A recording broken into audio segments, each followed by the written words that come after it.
नमस्कार प्रिय विद्यार्थियों, आपका स्वागत है ब्रह्म ज्ञान एजुकेशन के डिजिटल प्लेटफॉर्म पर। आज हम पढ़ेंगे 16 संस्कार के बारे में, जो एक महत्वपूर्ण टॉपिक है। आरएस मेंस तक, यूपीएससी मेंस में, एमपीपीसीएस में, यूपीपीसीएस में और हर छोटी से लेकर बड़ी परीक्षा में इस टॉपिक से एक नया क्वेश्चन जरूर आता है और ये बहुत महत्वपूर्ण टॉपिक है। तो आइए आज हम शुरू करते हैं इनके बारे में पढ़ने में। मेरा नाम है MD व्यास। तो आज हम शुरू करते हैं। आइए, तो सर्वप्रथम हम शुरू करेंगे 16 संस्कार के बारे में। ये जो 16 संस्कार, ये जन्म से पूर्व से लेके जन्म के बाद तक, मतलब कि जब गुजर जाते हैं अंतिम संस्कार तक, ये 16 संस्कार होते हैं, जिनमें से मुख्य रूप से 3 संस्कार है जो जन्म से भी पूर्व होते हैं। तो आइए आज हम पढ़ते हैं कि क्या कौन से संस्कार जन्म से पूर्व के हैं और कौन से संस्कार है जो जन्म से बाद के संस्कार हैं। तो आइए शुरू करते हैं। तो सर्वप्रथम शुरू होता है गर्भाधान संस्कार। तो गर्भाधान संस्कार मुख्य संस्कार है। बच्चा जब माँ जो बच्चे को गर्भ में धारण करती है, तो मुख्य रूप से माना जाता है कि जो ऋतु चक्र जब पूरा होता है, माँ का जो मेंस्ट्रुअल साइकिल पूरी होती है, उसके बाद के जो 4 से लेकर जो 16 दिन है, ये बच्चा गर्भ धारण करने के लिए बहुत अच्छा समय माना गया है। ये कंसीव करने के लिए बहुत अच्छा समय माना गया है। और साइंस भी ये कहती है जो 4 से लेकर जो 16 दिन है, इस समय जो मेंस्ट्रुअल साइकिल के बाद जो ओवम है जो बहुत अच्छा बनता है, और 4 से 16 दिन में जो बच्चा कंसीव भी अच्छी तरीके से होता है। तो ये सांस्कृतिक रूप से भी और वैज्ञानिक रूप से भी ये बड़ा अच्छा समय माना गया है गर्भ धारण करने के लिए। तो पहला संस्कार गर्भ धारण इस प्रकार होता है। उसके बाद दूसरे संस्कार की तरफ हम चलते हैं। तो दूसरा संस्कार होता है पुंसवन संस्कार। पुंसवन संस्कार 3 से 4 माह के समय ये बच्चे के लिए मानसिक विकास के लिए, या कुछ जगह ऐसा मत माना जाता है कि पुत्र कामना हेतु पुंसवन संस्कार किया जाता है, एक पूजा की जाती है। तो पुंसवन संस्कार दूसरे नंबर का संस्कार है। तो आगे हम बढ़ते हैं तीसरे संस्कार की तरफ। तो तीसरा संस्कार है सीमंतोन्नयन संस्कार। सीमंतोन्नयन संस्कार, जिसको हम कहते हैं सौभाग्य कामना, इसका शाब्दिक अर्थ होता है सौभाग्य कामना। तो सीमंतोन्नयन संस्कार के अंदर यह संस्कार किया जाता है 6 से 8 माह की अवधि में। ये क्यों किया जाता है? ये इसलिए किया जाता है क्योंकि इस समय गर्भपात की सर्वाधिक संभावना रहती है। इसलिए माँ व बच्चे की मंगल कामना के लिए एक पूजा की जाती है गर्भपात से बचाने के लिए माँ को। तो ये सीमंतोन्नयन संस्कार कहलाता है। तो ये जो मैंने आपको शुरुआत के जो 3 संस्कार पढ़े हैं, आइए अब देखिए, जो शुरुआत के जो 3 मैंने संस्कार पढ़े हैं, गर्भाधान, पुंसवन और सीमंतोन्नयन, ये जो 3 संस्कार है, ये जन्म से पूर्व के संस्कार है। मतलब कि बच्चा अभी तक दुनिया में आया नहीं है, तब ये संस्कार 3 तब हो जाते हैं। तो अब हम आगे बच्चे को पैदा होता है, तो आओ तो उसके वो संस्कार देखते हैं। तो जो सर्वप्रथम जो संस्कार आता है, वो संस्कार आता है जात कर्म संस्कार या घूटी देना, जो बच्चे को नाल काटने से पूर्व दी जाती थी। अब तो नहीं दी जाती, क्योंकि अब बच्चे हॉस्पिटल में पैदा होते हैं, पहले घर में पैदा होते थे, दाई वगैरह करवाते थे। अब जात कर्म या घूटी देना, तो नाल काटने से पूर्व क्या होता था कि घर का कोई एक जो, जैसे कि मामा पियर में होता है बच्चा है जो, तो मामा है जो घूटी देता था। और ऐसा माना जाता है जो घूटी देता है उसका असर भी आता है, इसलिए तो सयाना मामा होता था, उससे ही घूटी दी जाती थी कि बच्चा आगे जाके सयाना बने।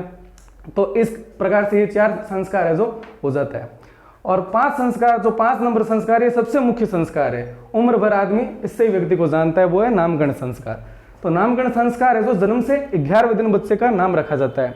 अब ये कहा जन्म से 11वें दिन ही क्यों रखा जाता है? क्योंकि ऐसा माना जाता है कि 10 दिन तक का जो समय है जब बच्चा होता है, तो वो सूतक काल मानते हैं उसको, उसमें किसी भी प्रकार का शुभ काम नहीं रखते, कोई भी शुभ काम नहीं किया जाता, इसलिए 10 दिन तक उसका नाम नहीं रखते, क्योंकि नाम तो सबसे शुभ होता है, क्योंकि उम्र भर आदमी को उससे ही जानते हैं, उससे ही ख्याति प्राप्त करता है व्यक्ति जो। तो आइए हम आगे बढ़ते हैं। हमने पढ़ लिया 5 संस्कार तक, नामकरण संस्कार तक। अब नामकरण संस्कार हो गया 11वें दिन पे। उसके बाद होता है निष्क्रमण संस्कार। ये निष्क्रमण संस्कार क्या है और ये कब होता है? 3-4 माह में निष्क्रमण संस्कार होता है, 3-4 माह के मध्य। जब बच्चा छोटा होता है तो 3 से 4 माह तक उसे बाह्य पर्यावरण के वो माकूल नहीं होता, मतलब वो बाह्य पर्यावरण को वो सहन नहीं कर सकता, और इसलिए उसको क्या है कि सूर्य चंद्रमा, मतलब कि उसको बाहर नहीं ले जाते हैं, उसको एक कमरे में रखते हैं, ठीक है। उसके बाद जब निष्क्रमण संस्कार होता है 30 से 4 माह के मध्य, बच्चे को सूर्य व चंद्रमा के दर्शन कराने हेतु उसको बाहर निकाला जाता है प्रथम बार उसको बाह्य वातावरण में लाया जाता है। यह कहलाता है निष्क्रमण संस्कार। जैसे कि माँ हमारे कहती भी है जब बच्चा होता है, क्योंकि माँ बहुत प्यार करती है कि मैं बच्चे ने हमारे सूरज ने ले चांद ने दिखाऊंगा उन्हें, तो वो 3 से 4 माह का वही समय होता है जो सूरज से लेकर चांद तो नहीं दिखाते बच्चे को। तो 6 संस्कार पूर्ण होने के बाद 7वां संस्कार आता है अन्नप्राशन संस्कार, जिसको देशाटन संस्कार भी कहते हैं। अब बच्चा जब छोटा होता है तो जन्म से लेकर 5 से 6 माह तक वो पूर्ण रूप से माँ के दूध पे आधारित होता है, लेकिन उम्र भर तो नहीं रह सकता, उसको आगे भी फीडिंग करनी पड़ेगी, खाना खाना पड़ेगा, तो कैसे मतलब कि भूखा रहेगा। तो बच्चे को अभ्यास करवाते हैं कि वो कैसे मतलब कि अन्न खाना चालू करे। तो ये चालू होता है 5 से 6 माह में बच्चे को प्रथम बार अन्नप्राशन करवाया जाता है, मतलब कि कुछ खिचड़ी दलिया जो उसकी पाचन शक्ति के हिसाब से माकूल चीज हो वो खिलाते हैं। धीमे करते करते वो रोटी साग दाल चावल, अगर नॉन वेज है तो मीट भी खाने लग जाता है उसके बाद जो, ठीक है। तो उसके बाद ये 7 संस्कार ऐसे हो जाते हैं। उसके बाद आता है चूड़ाकर्म संस्कार। चूड़ाकर्म संस्कार या झड़ूला संस्कार, ये संस्कार होता कब है? 2 से 3 साल में। 2 से 3 साल का जब बच्चा हो जाता है तब उसके जो जब वो न्यू बॉर्न होता है तब से लेके एक ही बाल होते हैं उसके, तो वो एक बार उसको हटाया जाता है। ऐसा माना जाता है कि वो बाल है जो मतलब कि उसमें बैक्टीरिया वगैरह कुछ ऐसी चीजें होती है जो हानिकारक होती है, इसलिए ये बाल हटाना बहुत जरूरी होती है। और उस टाइम तक जो अपना ये खोपड़ी होती है ना, इसकी हड्डी भी पक्की हो जाती है, तो उस पर उस तरह चले तो कोई डर की बात नहीं रहती। तो इसलिए 2 से 3 साल बाद झड़ूला संस्कार या चूड़ाकर्म संस्कार किया जाता है। तो ऐसे ही 8 संस्कार हो जाते हैं। उसके बाद हो जाता है कर्ण छेदन संस्कार, जो लमसम 4 से 5 साल की उम्र में किया जाता है। अब कर्ण छेदन में आज तो मतलब कि कोई जिसका शौक होता है या तो वो छिदवाता है या कोई लोग कहते हैं कि लड़कियां छिदवाती कान, लेकिन ऐसा नहीं है। ये पहले 16 संस्कार का एक अंग है। कर्ण छेदन संस्कार एक आवश्यक पहले माना जाता था, अब तो नहीं है। अब तो वैसे सारे संस्कारों में से सारे तो होते ही नहीं है, ठीक है। दो का जरूर पता है कि क्या कहते हैं उसको, गर्भाधान होता है, ठीक है, और अंतिम संस्कार होता है। बाकी अगर बीच में भले आदमी पानी ग्रहण भी ना करे तो चल सकता है, अगर शादी नहीं करे तो जिंदगी चल सकती है। तो हमने पढ़ लिया कर्ण छेदन संस्कार तक। तो 4 से 5 साल तक का जब बच्चा हो जाता है, बच्चा 5 साल का होता है तो कुछ समझने लायक होता है। तो उसके बाद जो 10वां नंबर आती है विद्यारंभ संस्कार। विद्यारंभ संस्कार में क्या होता है, जब बच्चे को साक्षर करते हैं, अ से आ से लेकर ग तक, ए से जेड तक, बच्चे को घर में ही प्राथमिक शिक्षा दी जाती है कि बच्चा है जो मतलब पढ़ना सीख सके, लिख पढ़ सके। तो ये सारी जो शिक्षा है वो घर में ही माँ द्वारा, पिता द्वारा, या घर में कोई भी बड़ा भाई बहन है, वो विद्यारंभ संस्कार उसका घर में ही शुरू हो जाता है।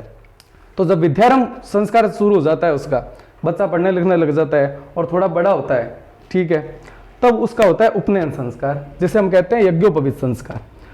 यज्ञोपवीत संस्कार एक बड़ा प्राचीन काल में बहुत ही, और आज भी है, जो मतलब कि बड़ा जरूरी संस्कार है।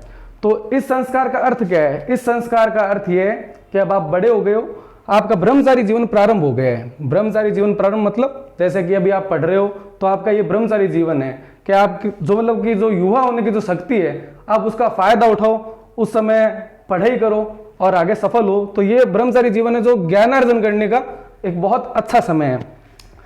तो जब जनेऊ पड़ जाती है या यज्ञोपवीत संस्कार हो जाता है, तो उसके बाद क्या होता है कि व्यक्ति ये जो गुरुकुल की ओर चला जाता है, गुरु के पास। फिर उसको गुरु चाहिए। उपनयन संस्कार हो गया, उसके बाद व्यक्ति को चाहिए गुरु, तो वो कहाँ जाता है? गुरुकुल। गुरुकुल में वो क्या करता है? तो अब हम आते हैं 12वें संस्कार पर। तो गुरुकुल में वो करता है वेदारंभ। वेदारंभ में पहले तो आज जैसे कि हम पढ़ाई कर रहे हैं, कंपटीशन देते हैं सफल होने के लिए, पहले जो सिर्फ 4 वेद पढ़ाए जाते थे, ठीक है। तो 4 वेदों की जो ज्ञान होता था वही उम्र पर उसके लिए काफी होता था, लेकिन आजकल काफी नहीं है। हम इतने कंपटीशन देते हैं और हमें सफल भी होना है। तो वेदारंभ जब होता था तो गुरुकुल में जाके बच्चा है जो 4 वेदों का अध्ययन करता था और पढ़ता था। तो जब वेदारंभ उसने शुरू कर दिया तो बच्चे जो छोटे छोटे जाते थे गुरुकुल में जो, उसके बाद 13 नंबर पे आता है केशांत समारोह, केशांत संस्कार, या इसे गोदना संस्कार भी कहते हैं।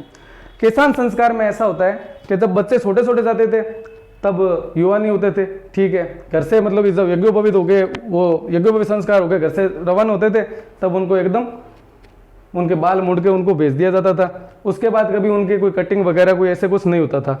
तो केशांत समारोह में क्या होता था, जब बच्चा तरुण से युवा हो जाता था तो प्रथम बार गुरुकुल में ही गुरु द्वारा उसके जो एक बार बाल कटाए जाते थे, दाढ़ी आ जाती थी, तो उस दाढ़ी कटाया जाता था, उसको वेल ग्रूम्ड किया जाता था। उस समय मतलब बच्चे को बताया जाता था कि अब है जो इंसान की तरह रहो, ऐसे जटाई बढ़ा के भी हमको नहीं रहना है। क्यों? क्योंकि आगे अपने को सन्यासी नहीं बनना है, आगे हमको बड़ा पढ़ लिख के कुछ अच्छा बनना है, ठीक है।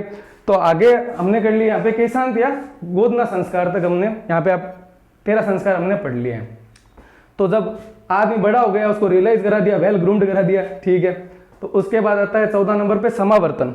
समावर्तन क्या होता है? समावर्तन समावर्तन संस्कार होता है जब शिक्षा उसकी पूर्ण हो गई, उसने 4 वेद अच्छे से पढ़ लिए, अब जो लिखने पढ़ने का काम है वो उसने पूरा कर लिया। अब उसका जो टाइम है वो है आगे गृहस्थी चलाने का। तो उसका ये ब्रह्मचारी जीवन यहाँ पे पूर्ण हो जाता है। चालू कहाँ पे हो गया कि भाई यज्ञोपवीत संस्कार की ब्रह्मचारी जीवन उसका हो गया चालू, और ख़त्म कहाँ पे हुआ, समावर्तन पर उसकी शिक्षा पूर्ण हो गई। तो ये जो समय होता है ये होता है गुरु दक्षिणा देने का। तब बच्चा क्या करता है, गुरु को गुरु दक्षिणा देता है, आशीर्वाद लेता है और अपने गृहस्थ जीवन की ओर अग्रसर होता है। अब आजकल तो पहले आप इंस्टीट्यूट में जाओ तो आपको पहले फीस देनी पड़ती है, तो गुरु दक्षिणा पहले दे देते हो। अब जैसे कि हमारे यहाँ पे ये डिजिटल प्लेटफॉर्म है, तो हमारी गुरु दक्षिणा क्या होगी कि अगर आप वीडियो को लाइक करते हैं, शेयर करते हैं, आगे अपने मित्रों को सब्सक्राइब करते हैं, तो हमें अच्छा लगेगा, यही हमारी गुरु दक्षिणा है। और हमारी गुरु दक्षिणा कोई नहीं है, आप अच्छे से पढ़ो, यही हमारी गुरु दक्षिणा है। तो 14 संस्कार तक है जो समावर्तन तक शिक्षा पूर्ण हो जाती है। 14 संस्कार ऐसे पूर्ण होते हैं। उसके बाद आता है 15वें संस्कार, पाणी ग्रहण संस्कार। पाणी कहते हैं हिंदी में हाथ को कहते हैं पाणी। पाणी संस्कार मतलब, पाणी ग्रहण संस्कार मतलब कि शादी करना, कि अब गृहस्थ की ओर बढ़ गया व्यक्ति।